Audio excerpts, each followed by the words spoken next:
The crystal lesson at Maison Azure. The soft glow of crystal chandeliers bathed Maison Azure in golden light as Karoline Leavitt quietly slipped in through the side entrance. Dressed in a pair of jeans and a simple blazer after a long day of meetings, she hardly looked the part of a high-profile restaurateur. But Karoline wasn't there to impress. She was there to observe. It was something she did often, slipping anonymously into one of her 5 high-end restaurants to see how things really ran when no one knew she was watching. "Table for one, please," she said softly to the new host at the reception podium. He gave her a quick, dismissive glance, already distracted by the well-dressed couple approaching behind her. "Do you have a reservation?" he asked, his tone clipped. "No," Karoline answered calmly. "But any available table would be fine." What unfolded over the next 15 minutes would leave the entire staff in stunned disbelief. Assigned to a small corner table, table 17, tucked behind a decorative column, Karoline became the unintentional subject of a disastrous misstep. Her server for the evening, a recent hire named Thomas Pelletier, made a critical error in judgment. Mistaking her casual appearance for someone who didn't belong, he spoke to her with subtle condescension, an approach he would come to deeply regret. Before we continue this unforgettable tale of mistaken identity and its humbling consequences, don't forget to like and subscribe for more empowering stories about women who lead with quiet strength and unshakable confidence. Now, back to Maison Azure. Regarded as the crown jewel of Boston's fine dining scene, Maison Azure was known for its deep blue velvet chairs, hand-painted ceilings, and sweeping views of the Charles River. Since its grand opening just 18 months earlier, it had become a magnet for the city's elite. Tables were booked weeks in advance, and its famously strict dress code was the subject of dinner party gossip across New England. Yet, very few patrons knew the woman behind it all. At just 27 years old, Karoline Leavitt, a Harvard Business School graduate with a background in hospitality management, had already made a name for herself in the culinary world. She owned 5 thriving restaurants across the region and had quietly built a reputation for excellence, without seeking the spotlight. Karoline rarely gave interviews, avoided the press, and preferred to let her restaurants speak on her behalf. This quiet approach allowed her to move unnoticed, enabling honest evaluations of how her businesses were really performing on the ground. On this particular evening, the restaurant's seasoned general manager, Frank Weber, Karoline's longtime business partner, was out of town celebrating his daughter's college graduation. In his place, assistant manager Derek Willard was running the floor for the first time solo, eager to make a strong impression. His commitment to upholding the restaurant's high standards had led him to enforce policies with particular rigidity that night. Thomas Pelletier, the newest waiter on staff, came with an impressive resume featuring Michelin-starred experience in New York. While his technical expertise was undeniable, Frank had flagged a red flag early on: Thomas's occasional attitude toward guests he perceived as lesser. "True luxury," Frank had told him during training, "is not about what we serve, but how we make people feel." That night, Thomas would learn the weight of those words. Unaware that the casually dressed woman at table 17 was, in fact, the visionary behind the very restaurant he worked in, Thomas's treatment of Karoline sparked a moment that would forever change the way Maison Azure operated, and reminded everyone that respect is the true currency of hospitality. The night Maison Azure learned a lesson in true hospitality, Brandon, the evening's host, had raised a subtle eyebrow when she walked in jeans, a blazer, no visible designer labels, but he said nothing. The restaurant wasn't at full capacity, which allowed for a little leniency on the typically rigid dress code. Without much fuss, he led her to a corner table, unaware that he'd just seated the owner of the very restaurant beneath the glittering chandeliers of Maison Azure. As Karoline Leavitt settled in, she quietly took in the room with a practiced eye. Table 9 still didn't have water. Table 23's appetizers were late. At table 5, she noted a bright contrast. Longtime server Marissa greeted a pair of regulars with genuine warmth, remembering their names, their favorite wine, even how they liked their napkins folded. This was exactly why Karoline made these anonymous visits, to see it all as her guests saw it. Then came Thomas. He moved with the effortless precision of a veteran server, but Karoline noticed the shift the moment his eyes registered her casual appearance. His smile tightened, posture straighter, but not in respect. It was the subtle posture of judgment. "Good evening," he greeted, his tone noticeably cooler than what she'd heard him use at other tables. "Can I get you something to drink while you look over the menu?"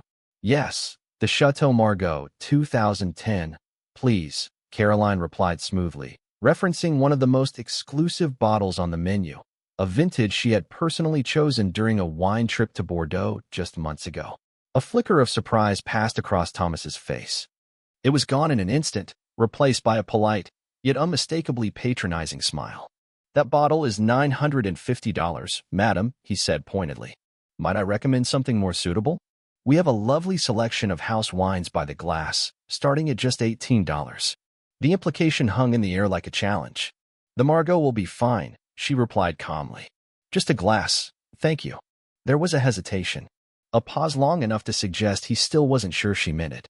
Of course, he finally said, the corners of his mouth tightening again. I'll need a credit card for that order. Caroline blinked, slowly, deliberately. That request was a clear breach of Maison Azure's policy. Credit cards were only required in advance for full bottles at the bar, never for a single glass at the table. She knew this. She'd written the policy herself. Is that a new rule? She asked, her voice light but edged with curiosity. For certain items, yes, Thomas answered vaguely, tone evasive and unconvincing. Without another word, Caroline placed her black American Express Centurion card on the table. It landed like a quiet thunderclap. Thomas's eyes flicked to it and widened. He recovered quickly, scooping up the card with a nod that carried a touch more respect than before. As he walked away, Caroline's gaze drifted across the room. Assistant Manager Derek was watching the interaction from behind the host stand, his brow furrowed in growing concern. He sensed something wasn't quite right, but for now, he did nothing. What neither Derek nor Thomas realized was that this unassuming guest was moments away from turning their idea of luxury service inside out. A casual evening was about to become a defining lesson in humility, perception, and professionalism. When Thomas returned, he carried the glass of Chateau Margaux with practiced elegance. Yet his demeanor had shifted once more, not to warm hospitality, but to something more confused, even suspicious. The black card hadn't clarified things for him. It had simply reshuffled his assumptions. Maybe, he now guessed, she was the spoiled daughter of a wealthy man, or some nouveau riche socialite playing dress-up in old money territory. Your Chateau Margaux, madam, he said, pouring a precise tasting portion. His hands were steady, his technique flawless. But the soul of service, the warmth, the welcome was still absent. Caroline swirled the wine, her nose catching the layered aroma before she took a small sip. It was perfect, exactly as she remembered from the vineyard. Excellent, she said with quiet appreciation. Will you be dining alone this evening? Thomas asked, the hint of condescension in his voice unmistakable. Yes, she replied, not bothering to mask her awareness of his tone. Just me tonight. I see, he said, offering her the menu. Allow me to walk you through some of our more approachable options. The chicken, for example, is quite accessible.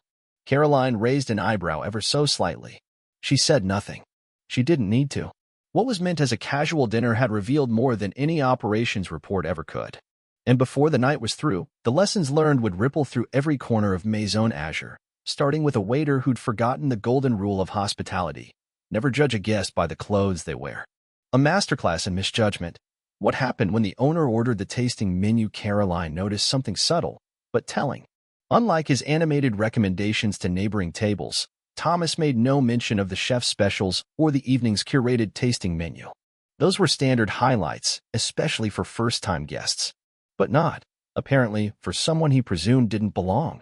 I'd actually like to try Chef Lauren's new tasting menu, Caroline said casually. I've heard his reinterpretation of classical French technique is exceptional. Thomas's brows lifted ever so slightly. It's quite an undertaking, he said slowly. 7 courses with wine pairings. It's a rather significant commitment. $300 per guest. That sounds perfect, she replied without hesitation, her voice calm and composed. He seemed on the verge of objecting again, then thought better of it. As you wish, he said. I should mention the tasting menu typically requires advance notice, but I'll speak with the kitchen. Caroline watched him walk away, pausing at the service station to whisper something to Derek. Both men glanced back in her direction more than once. Derek's face grew tense, though she couldn't tell whether it was due to concern over Thomas's behavior or the kitchen's capacity to accommodate a last-minute tasting request. Unbothered, Caroline resumed observing the floor. She watched Marcus, the sommelier she'd personally recruited from a prestigious Boston hotel, gracefully guide a nearby table of affluent guests through their wine selections. His warmth and storytelling were exactly the qualities she prized in her staff. The contrast between Marcus's sincerity and Thomas's mechanical, almost dismissive service toward her was becoming more apparent with each passing moment. When Thomas returned, he confirmed with forced formality, "Chef Lauren has agreed to prepare the tasting menu for you. Though he asked me to advise, substitutions are not possible." "Please thank him for me," Karoline replied. "I'm looking forward to experiencing his full vision." The first course arrived, an exquisite amuse-bouche featuring beluga caviar and delicate flecks of gold leaf. Thomas delivered it with clinical efficiency, then launched into a painfully simplified explanation. "This is caviar, fish eggs from the Caspian Sea," he said slowly, as though speaking to someone unfamiliar with basic gastronomy. "And the gold, that's edible, purely decorative, no flavor." Karoline nodded politely. "Yes, I'm familiar with beluga. The presentation is beautiful." His face registered a flicker of surprise at her knowledge, but he quickly pivoted. "The chef recommends using the mother-of-pearl spoon," he continued. "That's made from shell, not metal. Metal interferes with the taste."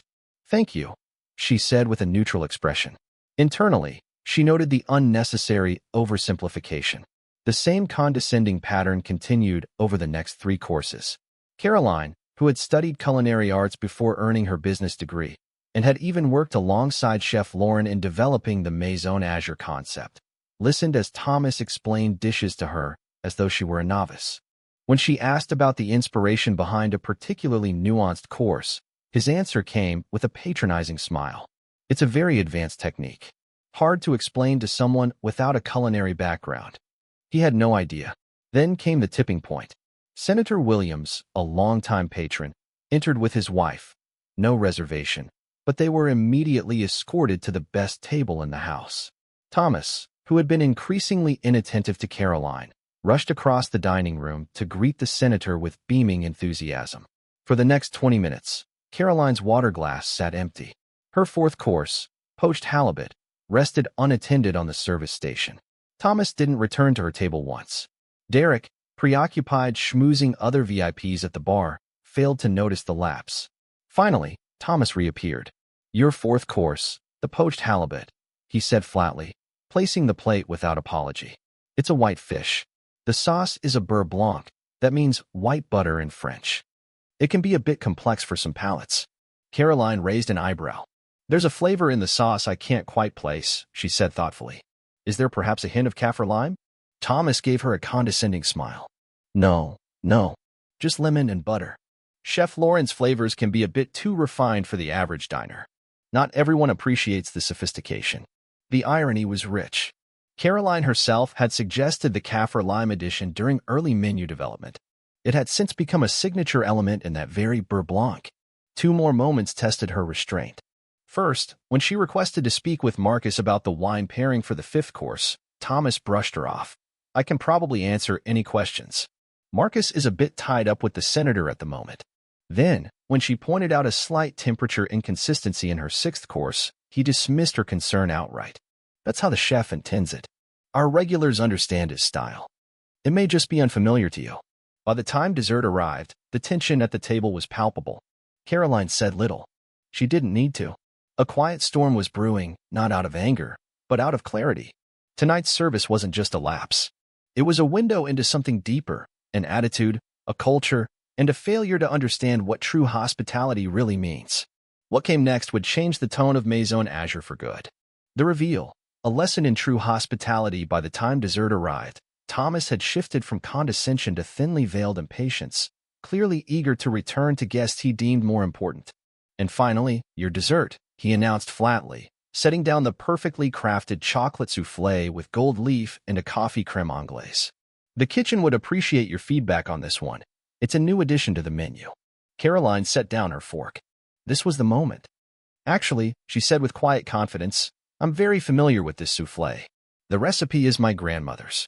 I gave it to Chef Lauren myself when we opened Maison Azure 18 months ago." Thomas froze, confusion flickering across his face. "I'm sorry, you gave the recipe to Chef Lauren?" Karoline smiled gently and extended her hand. "I don't believe we've been formally introduced. I'm Karoline Leavitt, owner of Maison Azure." The color drained from Thomas's face as the reality sank in. The woman he had dismissed, underestimated, and patronized all evening was the owner of the very restaurant he served in. He opened his mouth, but no words came. "Perhaps we could step aside for a moment," Karoline said calmly, standing. "And maybe ask Derek to join us." Thomas nodded slowly, as if in a trance, pale and visibly shaken. As they walked toward the small private dining room just off the main floor, Derek approached with a look of confusion. "Is everything all right?" he asked, glancing between Thomas and Karoline. "Derek, this is," Thomas began, his voice strained. "Ms. Leavitt," Derek finished, the realization washing over his face. "We weren't expecting you tonight." "That was rather the point," Karoline replied evenly. "Let's continue this conversation privately." Inside the quiet, wood-paneled room, Thomas immediately launched into a flurry of apologies. "Ms. Leavitt, I'm so sorry. I had no idea. If I had known," Karoline raised a hand to stop him. "And that," she said calmly, "is exactly the problem. Your behavior should never have depended on knowing who I was." She turned to face both men. "I created Maison Azure with a very specific vision, to deliver exceptional cuisine in an atmosphere of sincere, inclusive hospitality. What I experienced tonight fell far below that standard." Derek, visibly distressed, stepped in. "Ms. Leavitt, I take full responsibility. I should have been more vigilant, especially with Frank out tonight." "Yes," Karoline agreed without softening. "You should have. But this isn't just about oversight. It's about the core values we claim to uphold." She looked at Thomas directly. "You made a series of assumptions about my background, my tastes, even my worth, based solely on how I looked. You decided I didn't belong, that I couldn't possibly understand fine dining, and you treated me accordingly." Thomas stared at the floor, unable to meet her gaze. "What concerns me most," she continued, "is that you seem to believe luxury service means catering only to those who appear important, while dismissing those you perceive as outsiders. That is not what Maison Azure stands for." She let the silence linger. "True luxury isn't about exclusivity through intimidation or elitism. It's about making every guest feel welcome, respected, and valued, no matter how they're dressed or who they are." Derek cleared his throat. "Will Thomas be? Do you want us to?" "Am I firing you, Thomas?" Karoline interjected, meeting his eyes for the first time. "No, I'm not." Both men looked up in surprise. "That would be the easy way out," she continued. "But it wouldn't fix the deeper issue. Instead, I have something else in mind." She took a seat at the small table and motioned for them to join her. The tone in the room shifted. This was no longer a reprimand, it was a challenge. "For the next month, Thomas, you'll be working directly with Frank on a new initiative, a complete overhaul of our service training program. Tonight's experience will be the foundation." Thomas blinked, confused. "I'm sorry, you want me to help design the training?" "Yes," Karoline said firmly. "You'll begin by documenting your entire interaction with me, every assumption you made, every moment where service was compromised, every standard you applied inconsistently based on your perception of who I was. We'll use that to rebuild our approach from the ground up." She turned to Derek. "You'll be part of this too. Your focus will be on refining how managers monitor and support service standards, so that we don't rely solely on one person to maintain the integrity of the guest experience." The room fell silent. Karoline looked between them, not with anger, but with resolve. This isn't about punishment. It's about leadership and accountability. Maison Azure will only grow stronger if we use moments like this to evolve. Thomas nodded slowly, humbled. Derek sat in quiet reflection. And in that private dining room, under no chandeliers, no spotlight, just a quiet sense of purpose, Maison Azure began its next transformation. A culture shift at Maison Azure, from assumptions to empathy. As part of this process, Karoline continued, you'll each spend an evening dining anonymously at all 5 of our restaurants. No staff privileges. No special treatment. You'll make reservations under different names, dress casually, and immerse yourselves in the experience as any ordinary guest would. I want you to document everything. How you're greeted, how you feel, how you're treated. Derek nodded slowly, the deeper purpose of her directive beginning to sink in. You want us to feel what you felt last night. Exactly, Karoline confirmed. Because real empathy isn't learned through policy, it's earned through experience. Her voice softened, not with leniency, but with sincerity. I believe in second chances, because I believe people can change. But I also believe in accountability. You have 4 weeks to show me you understand what went wrong. and how to make sure it never happens again. Not just with me, but with anyone who walks through our doors. For the first time, Thomas spoke, his voice low. Why are you giving me this chance? After the way I treated you. I don't deserve it. It wasn't unforgivable, Karoline replied. Just profoundly misguided. You're technically skilled. Your knowledge of food and service is undeniable. But you're missing something essential, the heart of hospitality. And that, Thomas, can be learned, if you're willing to do the work. She stood, signaling the conversation was nearing its end. Frank returns tomorrow. I'll brief him on the situation and the new training initiative. For now, I'd like you both to return to the floor and resume service. We'll regroup at the staff meeting in the morning. As they prepared to leave the private dining room, Karoline offered one final reflection. Remember how you feel right now. The shock, the discomfort, the uncertainty. Many guests carry a version of that when they're treated like outsiders in places meant to make them feel special. Your job, our job, is to ensure no one ever feels that way at Maison Azure. She opened the door and let them exit first. As the trio stepped back into the dining room, the atmosphere had shifted. Word had quietly traveled among the staff that the owner was in the building. Suddenly, every server stood a bit taller, every table was attended with sharper attentiveness, and every guest received the kind of service the restaurant claimed to embody. Karoline returned to her seat and calmly finished her dessert, while Thomas and Derek resumed their duties, visibly rattled, but now carrying the weight of reflection and responsibility. That night, something more than a meal had been served. A lesson had been delivered, and a cultural reset had begun. The morning after, reimagining the Maison Standard by morning, every member of the Maison Azure service team had been summoned to the restaurant's private dining room for an emergency meeting. The room buzzed with anxious whispers. The details of the previous night's incident had traveled fast, though few knew the full story. Frank Weber, the general manager, had returned from his daughter's graduation and stood at the front beside Karoline. His normally relaxed demeanor was replaced by quiet seriousness as he looked over his team. Most of you have probably heard that something happened last night, Frank began. Rather than let speculation spread, Ms. Leavitt is here to address it directly. Karoline stepped forward. She wore no name tag, no formal title on display, just the quiet authority of someone who had earned respect through action. Thank you for coming in early, she began. What happened last night was unfortunate, but also important. It gave us the opportunity to reflect, as a team, on what luxury hospitality really means.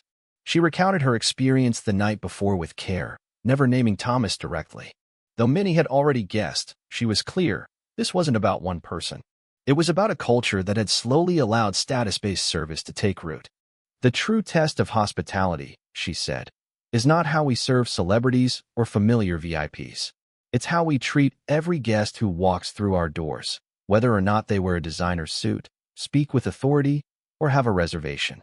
She then introduced a new initiative, the Azure Standard. It would be implemented across all 5 of her restaurants.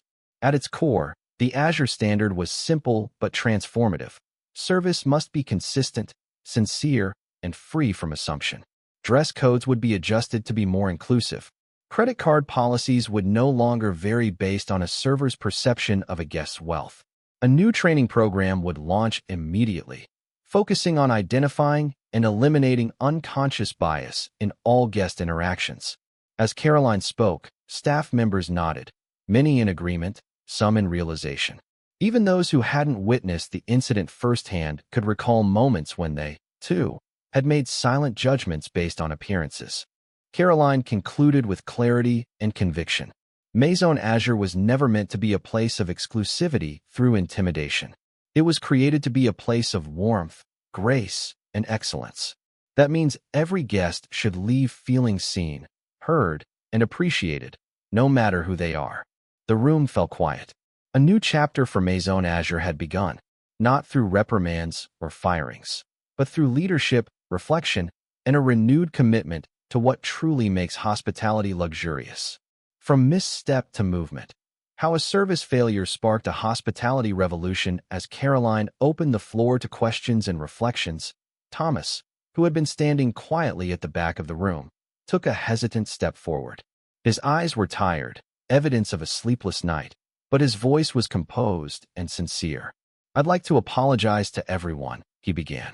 Last night wasn't just a personal failure. It reflected poorly on all of us, and on the restaurant MS. Leavitt has worked so hard to build. I'm incredibly grateful for the chance to help make things right. Turning to face Karoline directly, he added, the way I treated you is inexcusable. I made assumptions, wrong ones, that go against everything true hospitality should stand for. I'm fully committed to the project you've entrusted me with, and I hope what I've learned can contribute to meaningful change. His honesty broke the lingering tension in the room. One by one, other team members began to share their own experiences, moments when they, too, had unconsciously offered unequal service based on appearance or perceived status. Marissa, the veteran server Karoline had observed the previous evening for her authentic warmth, offered a powerful insight. Luxury isn't about making some people feel special by making others feel small. It's about creating a space where everyone feels they belong. As the meeting drew to a close, Karoline announced an additional initiative.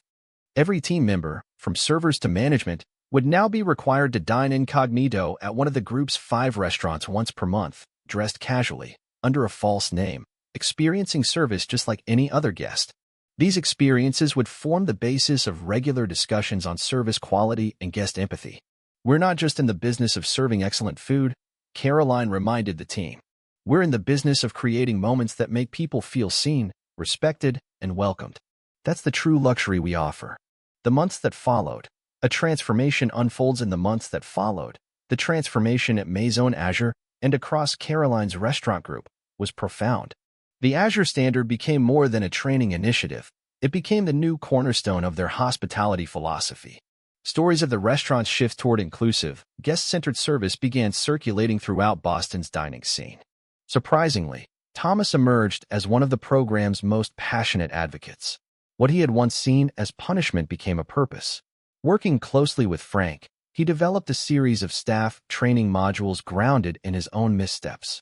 He facilitated open conversations about unconscious bias, guest experience, and what it means to deliver authentic, inclusive service. 6 months after the incident, Boston Magazine featured Karoline in a cover story titled Redefining Luxury: How Karoline Leavitt is Transforming Fine Dining.